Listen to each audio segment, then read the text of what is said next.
ಸನಾತನ ಜೀವನ ಧರ್ಮ ಮತ್ತು ಪ್ರಸ್ತುತತೆ ಈ ವಿಚಾರದ ಬಗ್ಗೆ ಮಾತಾಡೋದಕ್ಕೆ ನಮ್ಮ ಜೊತೆಗೆ ವಿದ್ವಾನ್ ಶ್ರೀ ಪಾವಗಡ ಪ್ರಕಾಶ್ ರಾವ್ ಅವರಿದ್ದಾರೆ. ಅವರನ್ನ ವೇದಿಕೆ ಮೇಲೆ ಬರಮಾಡಿಕೊಳ್ಳೋದಕ್ಕಿಂತ ಮುಂಚೆ ಸನಾತನ ಜೀವನ ಧರ್ಮ ಮತ್ತು ಪ್ರಸ್ತುತತೆಯ ವಿಚಾರವಾಗಿ ಒಂದು ವಿಟಿ ಇದೆ, ನೋಡ್ಕೊಂಬರೋಣ.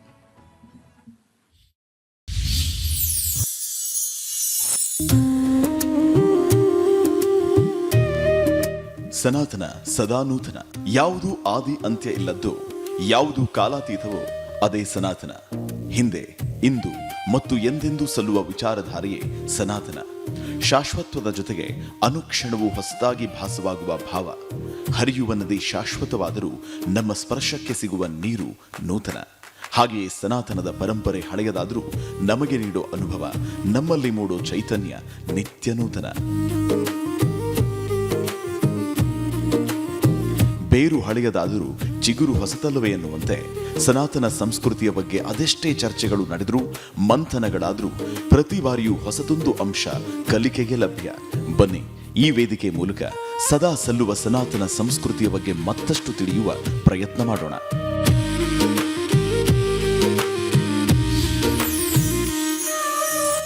ವೇದಿಕೆ ಮೇಲೆ ವಿದ್ವಾನ್ ಪಾವಗಡ ಪ್ರಕಾಶ್ ರಾವ್ ಅವರನ್ನ ಬರಮಾಡಿಕೊಳ್ಳೋಣ. ಎಲ್ಲರಿಂದ ಜೋರಾದ ಚಪ್ಪಾಳೆ ಬರಲಿ. ವಿದ್ವಾನ್ ಪಾವಗಡ ಪ್ರಕಾಶ್ ರಾವ್, ಸನಾತನ ಜೀವನ ಧರ್ಮ ಮತ್ತು ಪ್ರಸ್ತುತತೆ ಈ ವಿಚಾರವಾಗಿ ಶ್ರೀಗಳು ವಿದ್ವಾನರು ಪಾವಗಡ ಪ್ರಕಾಶ್ ರಾವ್ ಅವರು ಈ ಎಲ್ಲ ವಿಚಾರಗಳ ಬಗ್ಗೆ ನಮಗೆ ತಿಳಿ ಹೇಳಲಿಕ್ಕಿದ್ದಾರೆ. ಸನಾತನ ಜೀವನ ಧರ್ಮ ಮತ್ತು ಪ್ರಸ್ತುತ ಏನೆಲ್ಲ ಬೆಳವಣಿಗೆ ನಡೀತಾ ಇದೆ, ಈ ಸಂದರ್ಭದಲ್ಲಿ ಸನಾತನ ಜೀವನ ಧರ್ಮ ಯಾವ ರೀತಿ ಇರುತ್ತೆ, ಈ ಎಲ್ಲ ವಿಚಾರಗಳ ಬಗ್ಗೆ ವಿದ್ವಾನ್ ಪಾವಗಡ ಪ್ರಕಾಶ್ ರಾವ್ ಅವರು ನಮಗೆ ತಿಳಿಸಿಕೊಡ್ಲಿಕ್ಕಿದ್ದಾರೆ. ಇವರ ಜೊತೆಗೆ ನನ್ನ ಕೊಲೀಗ್ ಸ್ಮಿತಾ ರಂಗನಾಥ್.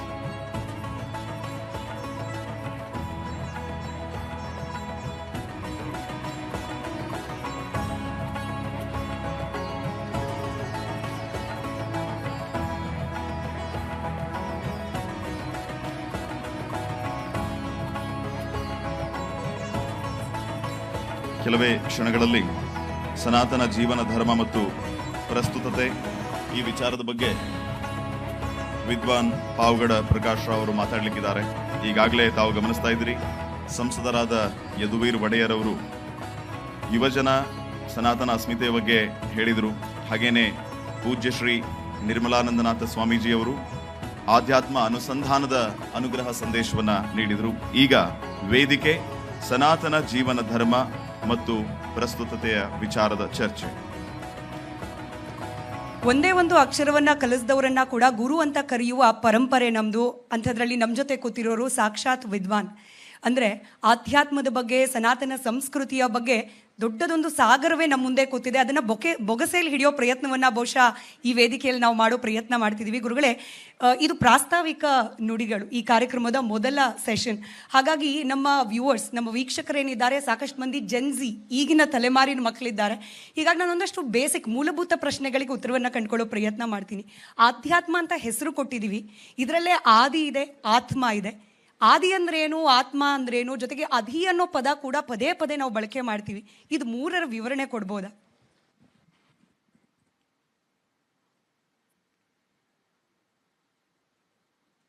ವಿಘ್ನರಾಜ ವಿಶುದ್ಧವಾಣಿ ವಿಶಿಷ್ಟ ವಿಷ್ಣು ವಿಶೇಷ ಶಂಕರ, ವಾಯು ಜಲ ಗಗನ ಅನಲ ಅಣು ಓಂಕಾರ ಬ್ರಹ್ಮಾಂಡ, ಆದಿಮಧ್ಯ ಅಂತದ ವ್ಯಾಪ್ತಕ್ಕೆ ಸಚ್ಚಿತ್ ಆನಂದ ಆತ್ಮಜ್ಞಾನಕ್ಕೆ ರೂಪು ನೂರರ ಶುದ್ಧ ಚೈತನ್ಯಕ್ಕೆ ನಮೋ ನಮಃ. ಕೇಳಿಸ್ತಾ ಇದೆಯಾ? ಸೆರೆ ಕೇಳಿಸ್ತಾ ಇದೆಯೇನ್ರಿ? ಅವರೇನೋ ಜೆನ್ಜಿ ಅಂದ್ಬಿಟ್ರು, ಯಾರೋ ಕಾಣಿಸ್ತಾನೆ ಇಲ್ವಲ್ಪ. ಎಲ್ಲ ನನ್ನ ವಯಸ್ಸಿನ ಹಿಂದೆ ಮುಂದಿರೋರೇ ಕೂತ್ಕೊಂಡಿದ್ದೀರಿ. ಹಿಂದೆ ಇದ್ದಾರೆ, ಎಲ್ಲ ಸ್ಟೂಡೆಂಟ್ಸ್ ಇದ್ದಾರೆ ಹಿಂದೆ. ಹಿಂದಿದ್ದೀರೇನಪ್ಪ? ಸ್ವಲ್ಪ ಜೋರಾಗಿ ಹೇಳಬೇಕು, ತಿಂಡಿ ಆಗಿದೆ ಅಲ್ಲ? ಜೋರಾಗಿ ಕೈ ಎತ್ತಿದ್ದೀರಿ. ಮಹಾವೀರ್ಯವತ್ತಾಗಿ ಉಪನ್ಯಾಸವನ್ನು ಕೊಡಬಲ್ಲವರು, ಮಹಾಶಕ್ತರು, ಮಹಾವಾಗ್ಮಿಗಳು, ಮಹಾವಿರಕ್ತರು, ಆಧುನಿಕ ವಿವೇಕಾನಂದರಂತೆ ಪ್ರಜ್ವಲಿಸತಕ್ಕಂತಹ ಶ್ರೀ ಶ್ರೀ ನಿರ್ಭಯಾನಂದ ಸ್ವಾಮಿಗಳು ಬಂದಿದ್ದಾರೆ. ಅವರು ಬಂದಿರೋದು ನನಗೆ ಬಹಳ ಸಂತೋಷವನ್ನು ಉಂಟು ಮಾಡಿದೆ, ಗೌರವವನ್ನು ತಂದುಕೊಟ್ಟಿದೆ. ಸ್ವಾಮಿಗಳೇ, ತಮಗೆ ಸ್ವಾಗತ. ಯಾರ ಮಾತನ್ನು ಕೇಳಿ ಪ್ರಧಾನಮಂತ್ರಿಗಳು ಮುಗ್ಧರಾಗಿದ್ದರೋ ಅಂತಹ ಶ್ರೀ ಶ್ರೀ ನಿರ್ಭಯಾನಂದ ಸ್ವಾಮಿಗಳಂತಹ ಮತ್ತೊಬ್ಬ ಸ್ವಾಮಿಗಳು ನಿರ್ಮಲಾನಂದನಾಥರು ಅದ್ಭುತವಾಗಿದ್ದಂಥ ಉದ್ಘಾಟನಾ ಭಾಷಣವನ್ನು ಅತ್ಯಂತ ಗಂಭೀರವಾಗಿ ಉಪನಿಷದ್ಯುಕ್ತವಾಗಿ ಮಾತನಾಡಿದ್ದಾರೆ. ಲಕ್ಷ್ಮಣ ರಾಮರನ್ನು ಪ್ರಶ್ನೆ ಕೇಳ್ತಾನೆ, ನೀನು ಯಾಕಾಗಿ ಹೀಗೆ ಮಾಡ್ತಾ ಇದ್ದೀಯಾ, ಯಾಕಾಗಿ ಕೈಕೆಯ ಮಾತಿಗೆ ಬೆಲೆ ಕೊಡ್ತಾ ಇದ್ದೀಯಾ, ಏನು ಆಧಾರ ಇದೆ ನಿನಗೆ ಅಂತ.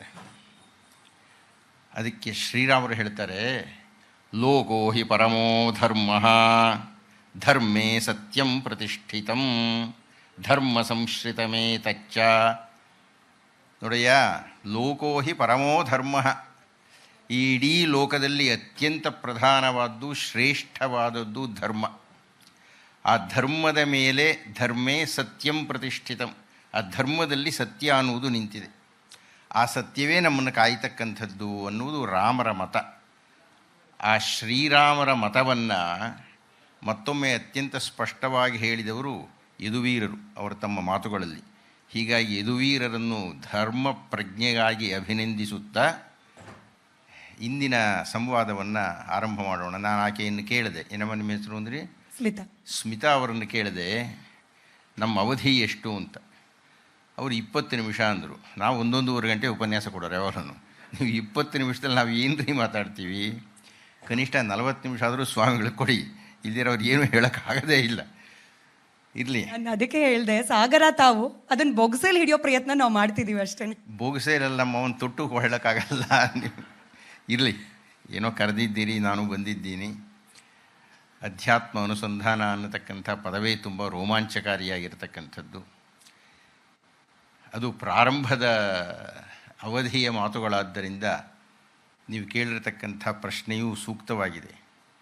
ಅಸಲು ಆತ್ಮ ಅಂದ್ರೇನ್ರಿ, ಅಧ್ಯಾತ್ಮ ಅಂದ್ರೇನ್ರಿ, ಸಂಧಾನ ಅಂದ್ರೇನ್ರಿ, ಅನುಸಂಧಾನ ಅಂದ್ರೇನ್ರಿ, ಈ ಮೂಲಭೂತವಾದ 4 ಪದಗಳನ್ನು ನಾವು ಅರ್ಥ ಮಾಡಿಕೊಳ್ಳದೇ ಹೋದರೆ ಮುಂದಿನ ಅವಧಿಯ ಉಪನ್ಯಾಸಗಳೆಲ್ಲ ನಿಮಗೆ ಅಷ್ಟು ಸುಲಭವಾಗಿ ಅರ್ಥ ಆಗೋದಿಲ್ಲ.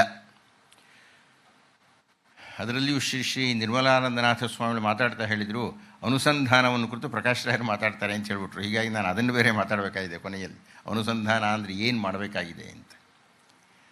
ಅಧ್ಯಾತ್ಮವನ್ನು ಅನುಸಂಧಾನ ಮಾಡುವುದು ಹೇಗೆ ಎನ್ನುವುದನ್ನು ಯಮಧರ್ಮರಾಯ ನಚಿಕೇತನಿಗೆ ಹೇಳಿದ್ದಾನೆ. ನಿನ್ನೆ ಯಾವುದೋ ಒಂದು ಉಪನ್ಯಾಸ ಕೊಡ್ತಾ ಅದನ್ನು ನೆನಪಿಸ್ಕೊಳ್ತಾ ಇದ್ದೆ ನಾನು.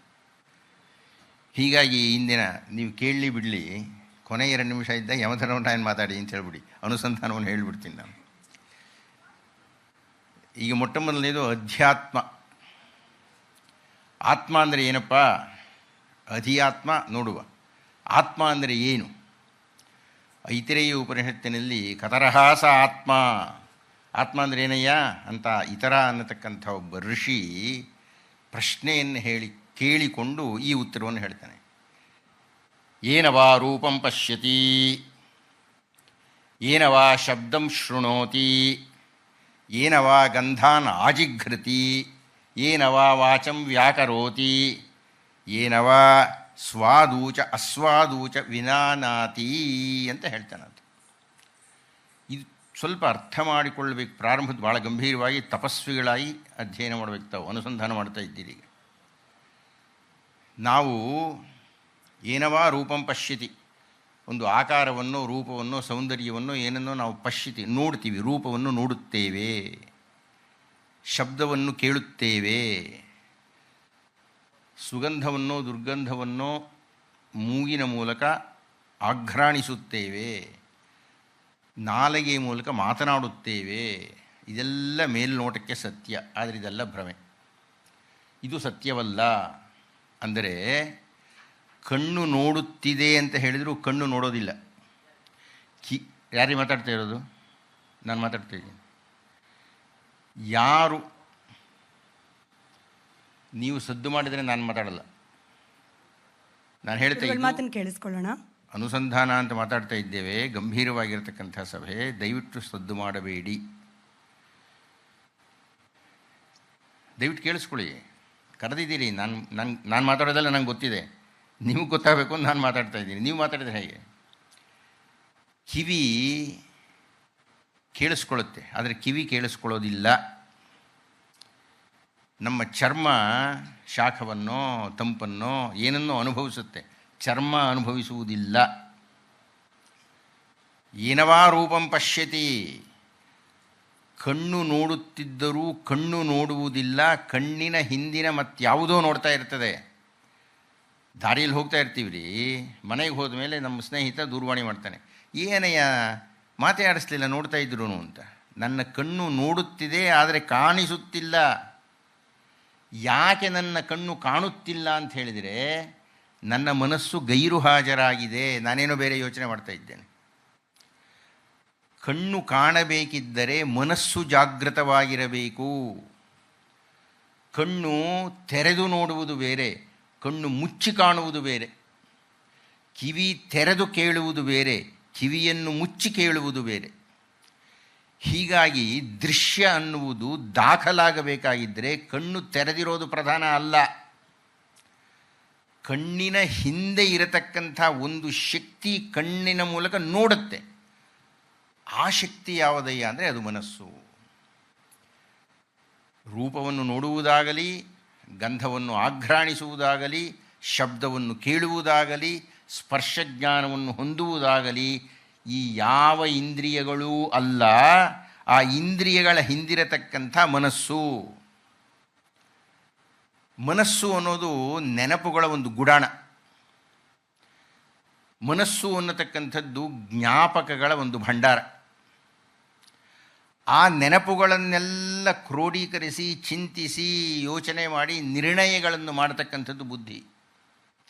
ಆದರೆ ಎಷ್ಟೋ ಸಲ ನಾವು ಹೇಳ್ತೇವೆ, ಅಯ್ಯೋ ನನ್ನ ಬುದ್ಧಿ ಕೆಟ್ಟೋಗಿತ್ತು ಅಂತೀವಿ. ಹೀಗಾಗಿ ಬುದ್ಧಿಯನ್ನೂ ನಿಯಂತ್ರಣ ಮಾಡತಕ್ಕಂಥದ್ದು ಅದರ ಹಿಂದಿರತಕ್ಕಂಥ ಆತ್ಮ. ಅದಕ್ಕೆ ಕಠೋಪನಿಷತ್ತಿನಲ್ಲಿ ಋಷಿ ಹೇಳದ ಆತ್ಮಾನಂ ರಥಿನಂ ವಿದ್ಧಿ. ಈ ಆತ್ಮ ಅನ್ನತಕ್ಕಂಥದ್ದನ್ನು, ಈ ಶರೀರ ಅನ್ನತಕ್ಕಂಥ ರಥವನ್ನು ಓಡಿಸುವ ಚಾಲಕನನ್ನು ನಿಯಂತ್ರಿಸುವ ಯಜಮಾನ. ಗಾಡಿ ಹೋಗ್ತಾ ಇರುತ್ತಲ್ರಿ, ಗಾಡಿ ಹೋಗ್ತಿದೆ ಅಂತೀವಿ, ಗಾಡಿ ಹೋಗಲ್ಲ, ಚಾಲಕ ನಡೆಸ್ತಾ ಇರ್ತಾನೆ. ಚಾಲಕ ನಡೆಸಲ್ಲ, ಹಿಂದಿನ ಜಾಗದಲ್ಲಿ ಕುಳಿತಿರತಕ್ಕಂಥ ಯಜಮಾನ ಹೇಳಿದಂತೆ ಸಾರಥಿ ಕೇಳಿ, ಸಾರಥಿ ಹೇಳಿದಂತೆ ವಾಹನ ನಡೆಯಿತು. ಹೀಗಾಗಿ ದೇಹ ಅನ್ನುವ ಅರ್ಥ ಆಗ್ತಾ ಇದೆಯಾ? ಈ ದೇಹ ಅನ್ನತಕ್ಕಂಥ ವಾಹನ ಚಲಿಸಬೇಕಿದ್ದರೆ ಬರೀ ಮನಸ್ಸು ಹೇಳಿದಂತೆ ಕೇಳುವುದಲ್ಲ, ಮನಸ್ಸಿನ ಹಿಂದಿನ ಬುದ್ಧಿ ಹೇಳಿದಂತೆ ಕೇಳಬೇಕು. ಬರೀ ಬುದ್ಧಿ ಹೇಳಿದಂತೆಯೂ ಕೇಳುವುದಲ್ಲ, ಬುದ್ಧಿಯನ್ನು ನಿಯಂತ್ರಿಸ್ತಕ್ಕಂಥ ಆತ್ಮ ಹೇಳಿದಂತೆ ಕೇಳಬೇಕು. ಏನಮ್ಮ? ಹೀಗಾಗಿ ಆ ಋಷಿ ಹೇಳಿದ ಆತ್ಮಾನಂ ರಥಿನಂ ವಿದ್ಧಿ. ತಿಳ್ಕೊಳ್ರಿ, ವಿದ್ಧಿ. ಎಲ್ಲೆಲ್ಲಿ ಸಂಸ್ಕೃತದಲ್ಲಿ ರಾಮಾಯಣ ಭಾರತಗಳಲ್ಲಿ ವಿದ್ಧಿ, ಶೃಣು ಅನ್ನೋ 2 ಪದಗಳು ಬರುತ್ತೋ ಅಲ್ಲಿ ನಾವು ಮೈಯೆಲ್ಲ ಕಿವಿಯಾಗಿ ಕೇಳಬೇಕು. ಶೃಣು, ಇಲ್ಲಿ ವಿದ್ಧಿ ಅಂತ ಇದ್ದಾನೆ. ವಿದ್ಧಿ, ಕೇಳಿಸ್ಕೋ. ಯಾರು ಹೇಳ್ತಾ ಇರೋದು? ಯಮಧರ್ಮರಾಯ ಹೇಳ್ತಾ ಇದ್ದಾನೆ, ಕೇಳಿಸ್ಕೊಳ್ರಿ ಅಂತ. ಯಮಧರ್ಮರಾಯ ಹೇಳ್ತಾ ಇದ್ದಾನೆ, ಧರ್ಮರಾಯ ಹೇಳ್ತಾ ಇದ್ದಾನೆ. ಧರ್ಮರಾಯ ಹೇಳ್ತಾನೆ, ಧರ್ಮವನ್ನು ಹೇಳ್ತಾ ಇದ್ದಾನೆ. ಧರ್ಮ ಹೇಳ್ತಾ ಇದ್ದರೆ ಕೇಳಿಸ್ಕೊಂತಿದ್ದಾನೆ. ಏನನ್ನು ಕೇಳಿಸ್ಕೋಬೇಕಯ್ಯ ಅಂದರೆ ಆತ್ಮಾನಂ ರಥಿನಂ ವಿದ್ಧಿ. ಈ ಆತ್ಮ ಅನ್ನತಕ್ಕಂಥದ್ದು ಕಣ್ಣಿಗೆ ಕಾಣಿಸಲ್ಲ, ಅದೃಶ್ಯ, ಅನುಭವವೇದ್ಯ, ಎಲ್ಲರಿಗೂ ಗೊತ್ತಿದೆ. ಅದು ಈ ಆತ್ಮ ಅಂದರೆ ಗೊತ್ತಿದ್ರು ಪ್ರಾಣ ಅಂತ ಗೊತ್ತಿದೆ. ನಿಮಗೆ ಪ್ರಾಣ ಅಂತ ಗೊತ್ತಿದ್ರೆ ಜೀವ ಅಂತ ಗೊತ್ತಿದೆ. ಸದ್ಯಕ್ಕೆ ಜೀವ, ಪ್ರಾಣ, ಆತ್ಮ 3 ಒಂದೇ ಅಂತ ಅಂದ್ಕೊಳ್ಳೋಣ, ಬೇರೆ ಬೇರೆ ಅರ್ಥಗಳಿದೆ. ಅದನ್ನು ತಿಳ್ಕೊಳ್ಳಯ್ಯ ನೀನು. ಆತ್ಮಾನಂ ರಥಿನಂ ವಿದ್ಧಿ. ತಿಳ್ಕೋಬೇಕಾದ್ದೇನಪ್ಪ ಅಂದರೆ ಈ ಶರೀರ ಅನ್ನತಕ್ಕಂಥ ರಥವನ್ನು ನಡೆಸ್ತಾ ಇರತಕ್ಕಂಥ ಸಾರಥಿ ಯಾರಯ್ಯ ಅಂದರೆ ಬುದ್ಧಿ. ಆ ಬುದ್ಧಿಯನ್ನು ನಿಯಂತ್ರಣ ಮಾಡತಕ್ಕಂಥದ್ದು ಆತ್ಮ. ಹೀಗಾಗಿ ಇನ್ನು ಉತ್ತರ ಮುಗ್ದಿಲ್ಲ, ಬರೀ ಆತ್ಮದಲ್ಲಿದ್ದೀನಿ ನಾನು. ಆತ್ಮ ಅನ್ನತಕ್ಕಂಥದ್ದು ಅದೃಶ್ಯವಾದ, ನಮ್ಮನ್ನು ನಿಯಂತ್ರಣ ಮಾಡ್ತಾ ಇರತಕ್ಕಂಥ ಒಂದು ಶಕ್ತಿ. ಆತ್ಮ ಅನ್ನೋದು ಕಣ್ಣಿಗೆ ಕಾಣಿಸ್ತಾ ಇಲ್ಲ. ಅದು ಅದಕ್ಕೆ ಸಾವಿಲ್ಲ. ಈಗ ನೋಡಿ, ಪ್ರಾಣ ಪಕ್ಷಿ ಹಾರಿ ಹೋಯಿತು ಅಂತೀವಿ. ಪಕ್ಷಿ ಎಲ್ಲಿಂದ ಎಲ್ಲಿಗೆ ಹೋಗುತ್ತೆ, ಒಂದು ಕೊಂಬೆಯಿಂದ ಇನ್ನೊಂದು ಕೊಂಬೆಗೆ ಹೋಗುತ್ತೆ. ಹಾಗೆ ಆತ್ಮ ಅನ್ನತಕ್ಕಂಥದ್ದು ಈ ದೇಹವನ್ನು ಬಿಟ್ಟು ಮತ್ತೊಂದು ದೇಹಕ್ಕೆ ಹೋಗುತ್ತೆ, ಪ್ರಯಾಣ ಮಾಡುತ್ತೆ. ಹೀಗಾಗಿ ಆತ್ಮ ಅನ್ನತಕ್ಕಂಥದ್ದು ಅದೃಶ್ಯವಾಗಿದ್ದು ನಮ್ಮ ದೇಹವನ್ನು ನಿಯಂತ್ರಣ ಮಾಡತಕ್ಕಂಥದ್ದು ಆತ್ಮ. ಇಲ್ಲಿಗೆ ಈ ಒಂದು ಘಟ್ಟ ಮುಗೀತು. ಎರಡನೇದು ಅಧ್ಯಾತ್ಮ, ಅಧಿ ಆತ್ಮ, ಅಧಿಷ್ಠಾನ, ಅಧಿ ಅಕ್ಷ. ಅಧಿಯಜ್ಞ, ಅಧಿಭೂತ, ಅಧಿ ಅಧಿ ಅಧಿ ಅಂದರೆ ಏನು? ಅಧಿಕ, ಶ್ರೇಷ್ಠವಾದದ್ದು, ಪ್ರಮಾಣವಾದದ್ದು, ಅತ್ಯಂತ ಉತ್ತಮವಾದದ್ದು. ಆತ್ಮ ಸರಿ, ಅಧ್ಯಾತ್ಮ ಅಂದರೆ ಅತ್ಯಂತ ಉನ್ನತವಾದದ್ದು, ಅತ್ಯಂತ ಶ್ರೇಷ್ಠವಾದದ್ದು, ಅತ್ಯಂತ ಪ್ರಮುಖವಾದದ್ದು. ಅದ್ಯಾವುದು? ಈ ಆತ್ಮ ಅನ್ನೋದು ಈ ದೇಹದೊಳಗಿದೆ ರೀ, ಆದ್ದರಿಂದ ಅದನ್ನು ಜೀವಾತ್ಮ ಅಂತ ಕರಿತೀವಿ ನಾವು. ಈ ಜೀವಾತ್ಮದ ಶಕ್ತಿ ಬಹಳ ಪುಟ್ಟದು. ಈ ಹಂತದಲ್ಲಿ, ಕೊನೆ ಹಂತ ಬೇರೆ. ಈ ಹಂತದಲ್ಲಿ ನಾವು ಅರ್ಥ ಮಾಡಿಕೊಳ್ಳಬೇಕಾದ್ದು ಈ ಜೀವಾತ್ಮದ ಶಕ್ತಿ ಭಾಳ ಪುಟ್ಟದು. ಯಾಕಯ್ಯ ಪುಟ್ಟದು ಅಂದರೆ, ಎಷ್ಟು ವರ್ಷ ನಮ್ಮ ನಿಮಗೆ? ಎಲ್ಲರ ಮುಂದೆ ಹೇಳಬೇಕಾ ಗುರುಗಳೇ? ಬೇಡ, ಎಷ್ಟು ವರ್ಷ ಬದುಕ್ತೀರಿ ಅಂದ್ಕೊಳ್ಳಿ. 38. ಒಂದು 100 ವರ್ಷ ಬದುಕ್ತೀರಿ ಅಂದ್ಕೊಳ್ಳಿ. ಒಂದು 110 ವರ್ಷ ಅಷ್ಟೇ ನಮ್ಮ ಹಣೆ ಬರಹ. 110, 120 ವರ್ಷ ಬೇಡಪ್ಪ. ವಿಧುರಾಶ್ವತ್ಥಕ್ಕೆ ಹೋದರೆ ಆ ಅಶ್ವತ್ಥ ವೃಕ್ಷದ ಆಯುಷ್ಯಟ್ಟು ಒಂದು 5,000 ವರ್ಷ. ಅದು ಬಿಟ್ಬಿಟ್ರಿ. ಹಿಮಾಲಯಕ್ಕೆ ಹೋಗ್ರಿ.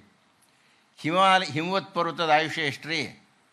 ಒಂದು 5 ಕೋಟಿ ವರ್ಷಗಳು. ಅದು ಬಿಟ್ಬಿಡಿ. ಅರಾವಳಿ ಪರ್ವತಕ್ಕೆ ಹೋಗಿ, ಅದರ ವಯಸ್ಸು ಎಷ್ಟು? 10 ಕೋಟಿ ವರ್ಷಗಳು. 100 ವರ್ಷದಲ್ಲಿ ಮಾತಾಡ್ತಾ ಇದ್ದೀವಿ ನಾವು. 10 ಕೋಟಿ ವರ್ಷಗಳ ಅರಾವಳಿ ಪರ್ವತಕ್ಕೆ ಹೋಗಿದ್ದೇವೆ. ಇನ್ನೂ ಹಿಂದಕ್ಕೆ ಹೋದರೆ ಎಲ್ಲ ಬಿಟ್ಬಿಡೋಣ. ಸೂರ್ಯನ ವಯಸ್ಸು ಎಷ್ಟು ರೀ? 1,370 ಕೋಟಿ ವರ್ಷಗಳು. ಕಲ್ಪನೆಗೆ ಸಾಧ್ಯ ಇಲ್ಲ ನಮಗೆ. 1,370 ಕೋಟಿ ವರ್ಷಗಳು. ಅಂತಹ ಸೂರ್ಯ ಅನ್ನೋನು ಒಬ್ಬ ನಕ್ಷತ್ರ, ಪುಟಾಣಿ ನಕ್ಷತ್ರ. ಅಂಥ ಸಹಸ್ರ ಸಹಸ್ರ ಸಹಸ್ರ ಸಹಸ್ರ ನಕ್ಷತ್ರಗಳು ಈ ಕ್ಷಿತಿಜದಲ್ಲಿ ಇದೆ. ನಾವು ನೋಡ್ತಾ ಇರತಕ್ಕಂಥ ಆಕಾಶದ ಅದೊಂದು ತುಂಡು ನಕ್ಷತ್ರಪುಂಜ ನಾವೇನು ಕರಿತೀವಿ ಅಂತಂದು 1000 ನಕ್ಷತ್ರಪುಂಜಗಳಿದೆ. ನೀವು ಇದನ್ನು ಕಲ್ಪನೆ ಮಾಡ್ಕೊಳ್ಳಿ. ಈ ನಕ್ಷತ್ರಪುಂಜಗಳು, ಸಾವಿರಾರು ನಕ್ಷತ್ರಪುಂಜ. ನಾವಿರೋದು ಈ ಸೂರ್ಯ 1,370 ಕೋಟಿ ವರ್ಷಗಳ ಆಯುಷ್ಯ ಹೊಂದಿರತಕ್ಕಂಥ ಸೂರ್ಯ. ಆ ನಕ್ಷತ್ರಗಳು, ಆ ಧೂಮಕೇತುಗಳು, ಆ ತಾರೆಗಳು, ಆಕಾಶಗಂಗೆಗಳು, ಆಕಾಶದಲ್ಲಿ ಕಾಣಿಸ್ತಕ್ಕಂಥ ಧೂಮಕೇತು ಎಲ್ಲವೂ ಸೇರಿದ್ರೂ ಅತ್ಯಂತ ಹಳೆಯದಾಗಿರ್ತಕ್ಕಂಥ ಸೂರ್ಯನಿಗೆ 1,370 ಕೋಟಿ ವರ್ಷಗಳಾಗಿದೆ. ಅಂತಹವು ಸಾವಿರಾರು ಆಕಾಶಗಂಗೆಗಳಿದೆ. ದಯವಿಟ್ಟು ಯೋಚನೆ ಮಾಡಿ, ನಿಮ್ಮ ಮನಸ್ಸನ್ನು ವಿಕಾಸ ಮಾಡಿ ತಿಳ್ಕೊಳ್ಳಿ. ಇಷ್ಟನ್ನೆಲ್ಲ, ಈ ಬೃಹತ್ತಾಗಿರತಕ್ಕಂಥ ಬ್ರಹ್ಮಾಂಡವನ್ನು ತನ್ನ ಮುಷ್ಟಿಯಲ್ಲಿ ಇಟ್ಕೊಂಡಿರತಕ್ಕಂಥ ಶಕ್ತಿ ಯಾವುದ್ರಿ? ಅದಕ್ಕೆ ಅದನ್ನು ಬ್ರಹ್ಮನ್ ಅಂತ ಕರೆದರು. ಬ್ರಹ್ಮ ಬೇರೆ, ಸರಸ್ವತಿ ಗಂಡ ಅಲ್ಲ. ಸರಸ್ವತಿ ಗಂಡ ಸೃಷ್ಟಿಕರ್ತ. ಅದನ್ನು ಸಂಸ್ಕೃತದಲ್ಲಿ ಬ್ರಹ್ಮ ಅಂತ ಕರೀತಾರೆ. ನಾನು ಹೇಳ್ತಿರೋದು ಬ್ರಹ್ಮ ಹ್ರಸ್ವ, ಬ್ರಹ್ಮನ್. ಈ ಬ್ರಹ್ಮನ್ ಅನ್ನತಕ್ಕಂಥದ್ದು ದಯವಿಟ್ಟು ಯೋಚನೆ ಮಾಡಿ, ದಯವಿಟ್ಟು ಕಲ್ಪನೆ ಮಾಡಿಕೊಳ್ಳಿ, ದಯವಿಟ್ಟು ಅರ್ಥ ಮಾಡಿಕೊಳ್ಳಿ. 1,770 ಕೋಟಿ ವರ್ಷಗಳ ಸೂರ್ಯ ಒಂದು ಪುಟ್ಟ ನಕ್ಷತ್ರ ಅಂದರೆ, ಅಂತಹ ಸಹಸ್ರ ಸಹಸ್ರ ಸಹಸ್ರ ನಕ್ಷತ್ರಗಳಿರತಕ್ಕಂಥ ಒಂದು ನಕ್ಷತ್ರ ಪುಂಜ ಅಂದರೆ, ಅಂಥ ನಕ್ಷತ್ರ ಪುಂಜಗಳು ಸಾವಿರಾರಿದ್ದರೆ ಅವುಗಳನ್ನೆಲ್ಲ ನಿಯಂತ್ರಣ ಮಾಡತಕ್ಕಂಥ ಒಂದು ಶಕ್ತಿ ಇದೆಯಲ್ರಿ, ಅದು ಬ್ರಹ್ಮನ್. ಅಮ್ಮ ಸ್ಮಿತಾ, ನಗ್ತಾ ಇದ್ದೀರಿ. ಆ ಬ್ರಹ್ಮನ್ ಅನ್ನೋದೇ ಅಧ್ಯಾತ್ಮ. ನಿಮ್ಗೆ ಅರ್ಥವಾಯ್ತಾ? ಆತ್ಮ ಅನ್ನೋದು ಈ ಜೀವಾತ್ಮ. ಪರಮಾತ್ಮ, ಪರಮ ಬಹಳ ದೊಡ್ಡದು. ಪರಮಾತ್ಮ ಯಾವುದಯ್ಯ ಅಂದರೆ ಅದು ಅಧ್ಯಾತ್ಮ. ಅದನ್ನೇ ಕಾಲ ಇದೆಯಾ ಇನ್ನ ಮಾತಾಡೋಕೆ? ಅನುಸಂಧಾನದ ಬಗ್ಗೆನೂ ಪ್ರಶ್ನೆ ಕೇಳಬೇಕು. ಅದಕ್ಕೆ ನೀವು ಹೇಳ್ತಾ ಇದ್ದೀರಿ. ಇನ್ನು ಎಷ್ಟು ನಿಮಿಷ ಇದೆ? ನೀವು ಎಷ್ಟಾದ್ರೂ ತಗೊಳ್ಳಿ ಗುರುಜಿ, ಒಂದು 5 ನಿಮಿಷ.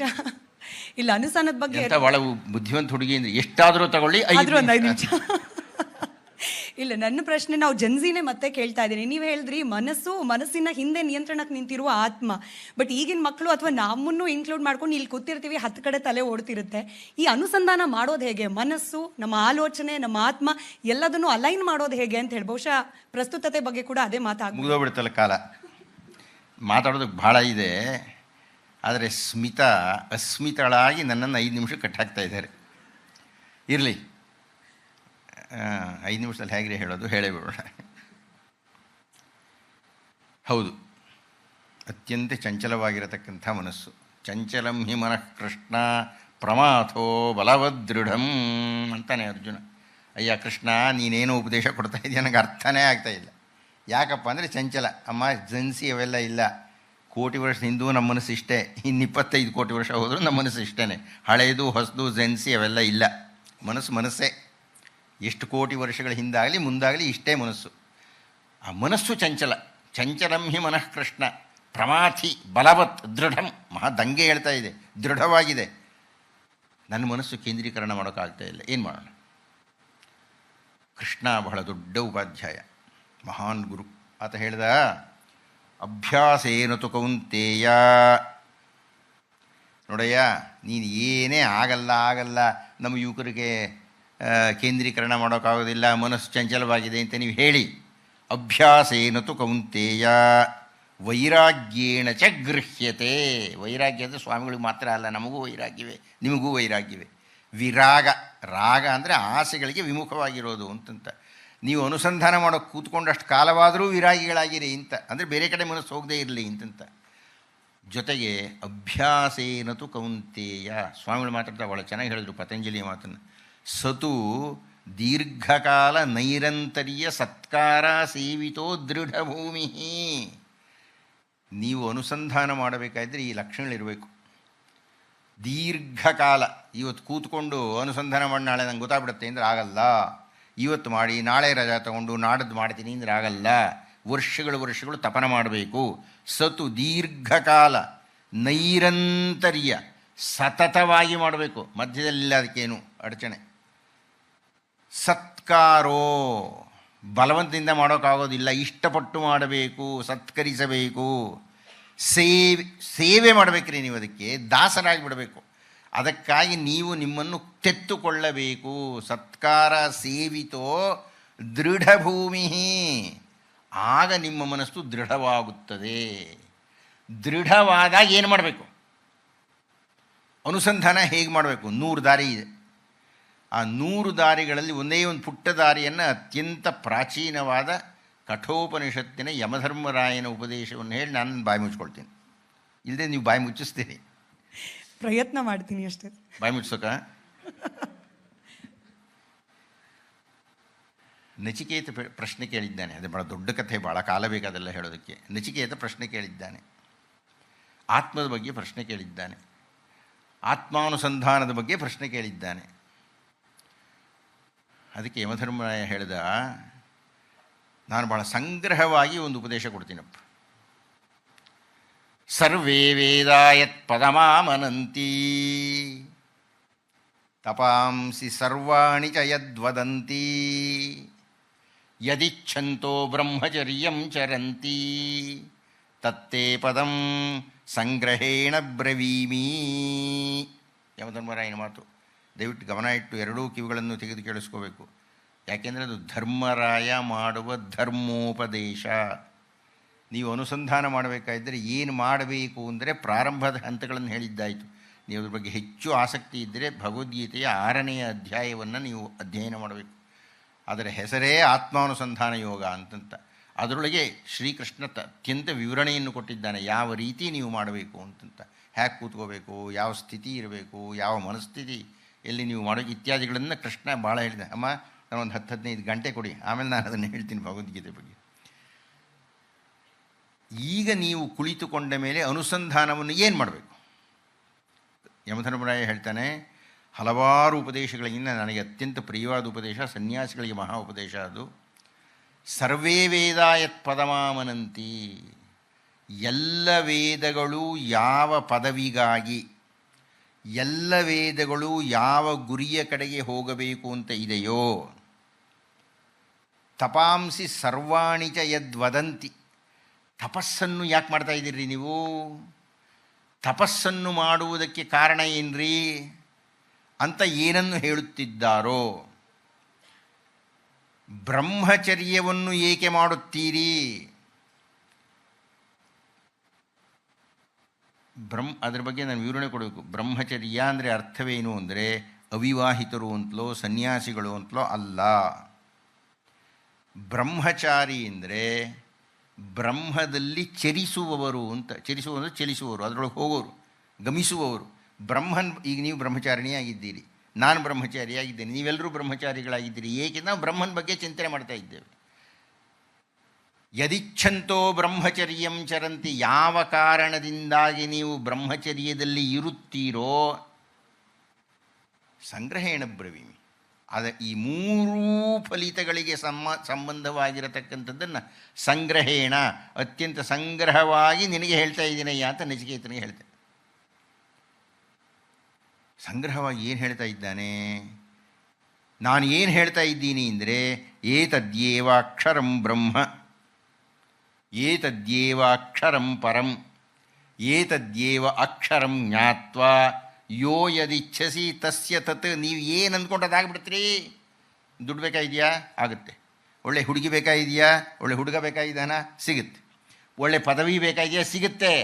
ಯೋ ಯದಿಚ್ಛಸಿ ತಸ್ಯ ತತ್. ಏತದ್ಯೇವ ಅಕ್ಷರಂ ಬ್ರಹ್ಮ, ಅದೊಂದು ಅಕ್ಷರವೇ ಬ್ರಹ್ಮನ್. ಏತದ್ಯೇವ ಅಕ್ಷರಂ ಪರಂ, ಪರಬ್ರಹ್ಮನ್, ಅತ್ಯಂತ ಪರಮ ಉಚ್ಛ್ರಾಯ ಗೌರೀಶಂಕರದಲ್ಲಿರ್ತಕ್ಕಂಥದ್ದು. ಏತದ್ಯೇವ ಅಕ್ಷರಂ ಜ್ಞಾತ್ವ, ನೀವು ತಿಳಿದುಕೊಳ್ಳಲೇಬೇಕಾದದ್ದು, ಅದನ್ನು ಹೇಳ್ತಾ ಇದ್ದೇನೆ ನಾನು. ಏನಯ್ಯ ಅದು? ಏತದ್ಯೇವ, ಇನ್ನೂ ವಿವರಣೆ ಕೊಡಬೇಕು, ಕಾಲ ಇಲ್ಲ. ಅದೇನಪ್ಪ ಅಂದರೆ, ಸಂಗ್ರಹೇಣ ಬ್ರವೀಮಿ. ನೀವು ಅನುಸಂಧಾನ ಮಾಡಬೇಕು. ಕಿವಿ ತೆರೆದು ಕೇಳಿಸ್ಕೊಳ್ತಾ ಇದ್ದೀರಾ? ನನ್ನ ಮಾತಲ್ಲ, ಯಮಧರ್ಮರಾಯನ ಮಾತು. ಅದನ್ನು ನೀವು ಪದ್ಮಾಸನಸ್ಥರಾಗಿ ಕುಳಿತು ದಿವಸಕ್ಕೆ 3 ಸಲ, ಬೇಡಪ್ಪ ಒಂದೇ ಸಲ, ಒಂದು 10 ನಿಮಿಷವಾದರೂ ಮಾಡಬೇಕು.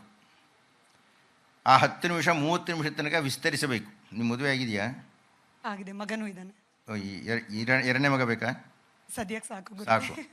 ನೀವು ಇನ್ನೇನಾದರೂ ಆಸೆ ಇದ್ದರೆ ಅದೆಲ್ಲ ಆಗಿಬಿಡುತ್ತೆ, ನೀವು ಇದನ್ನು ಮಾಡಿದ್ದೀರಿ ಅಂತಂತ. ನಿಮಗೆ ಯೋ ಯದಿಚ್ಛಸಿ ತಸ್ಯ ತತ್, ನಿಮಗೆ ಏನು ಬೇಕೋ ಅದು ಸಿಗುತ್ತೆ.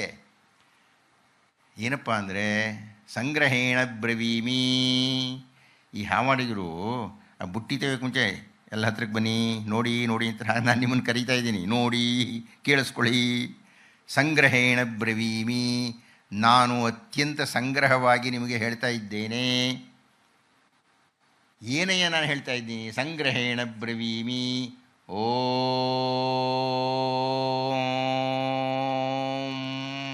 ಇತಿ ಏತತ್. ಅನುಸಂಧಾನದ ರಹಸ್ಯ ಏನಪ್ಪ ಅಂದರೆ ಏನಮ್ಮ? ಇದಿಷ್ಟೇ. ಏನದು? ಓಂ.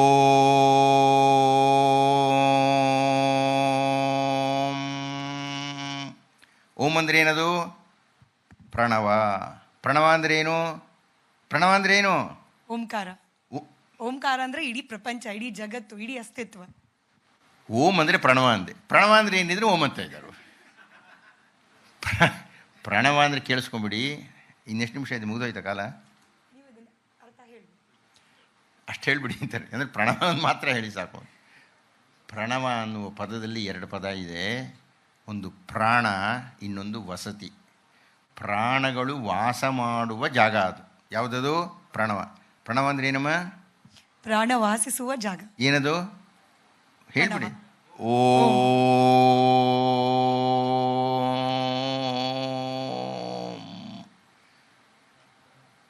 ಅದನ್ನು ನೀವು ಅನುಸಂಧಾನ ಮಾಡಿದರೆ ಅಧ್ಯಾತ್ಮದ ಅನುಸಂಧಾನ ಆಗುತ್ತೆ. ಅತ್ಯಂತ ಅತೃಪ್ತವಾಗಿರತಕ್ಕಂಥ ಉಪನ್ಯಾಸ ಮುಗಿಸ್ತಾ ಇದ್ದೀನಿ ನಾನು. ಏನೇನೋ ಮಾತಾಡಿಲ್ಲ ನಾನು. ಕ್ಷಮೆ ಇರಲಿ, ನನಗೆ ಗೊತ್ತು ಸಾಕಷ್ಟು ವಿಚಾರಗಳನ್ನು ತಿಳ್ಕೊಳ್ಳೋಕೆ ಬಾಕಿ ಇದೆ. ನಮ್ಮ ಈ ಕಾರ್ಯಕ್ರಮದ ಮೂಲಭೂತ ಪ್ರಶ್ನೆಗಳು ಆಧ್ಯಾತ್ಮ ಅಂದರೆ ಏನು, ಜೊತೆಗೆ ಅದರ ಅನುಸಂಧಾನ ಹೇಗೆ, ಇದಕ್ಕೆ ಸಂಕ್ಷಿಪ್ತವಾಗಿ ಮಾತನಾಡಲಿಕ್ಕೆ ಅವಕಾಶ ಸಿಕ್ತು. ಆದರೆ ನಿಮ್ಮಿಂದ ಸುದೀರ್ಘವಾದ ಪ್ರವಚನ ಆದಷ್ಟು ಬೇಗ ನಮ್ಮೆಲ್ಲರಿಗೂ ಸಿಗೋ ರೀತಿಯಲ್ಲಿ ಅನುಗ್ರಹ ಪ್ರಾಪ್ತಿಯಾಗಲಿ ಅಂತ ಹೇಳಿ ಕೋರ್ಕೊಳ್ತೀನಿ. ಗುರುಗಳೇ, ಧನ್ಯವಾದ.